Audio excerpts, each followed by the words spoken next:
I was just thinking something unethical, that the increase of the world's population will be enormous when malaria disappears.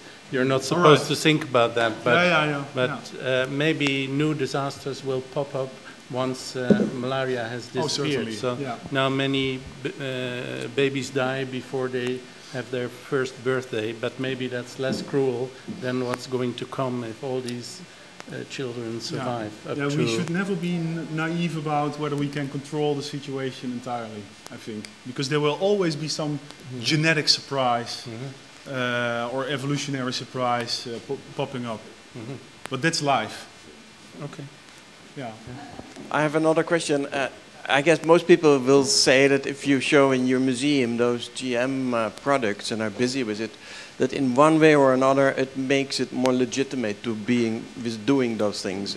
But do you report from your visitors also that they have more a pro attitude towards GM, or don't you report at all the reactions of your visitors? And in fact, I would also ask the other speakers, the other panel members, in how far they have they know something about the reactions of the audience. Is it indeed the case that they become more pro, or does it make the debate more broader?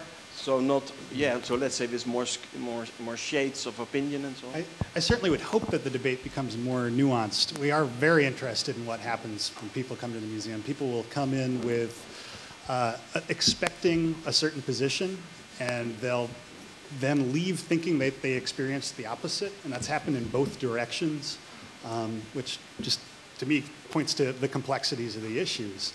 But as to the first question about legitimization, I think there's nothing the industry would love more than to be able to conduct whatever research they want, whatever products they want to make in secrecy without anybody looking and paying attention to it. So I think in the act of simply pointing at something is a critical act in an environment where it would otherwise just be invisible. Yeah, I think it's very important that we move from the should we do this question to the how do we do this question, and I think your project is very helpful in that. And what you mentioned about corporations, I also like to mention that's one big elephant in the room, because we tend to think, if we have hear this discussion, that people are the dominant species right now on Earth, but perhaps that's not the case. Corporations are a dominant species on Earth, and they are a species of a different kind that is not dependent on fresh air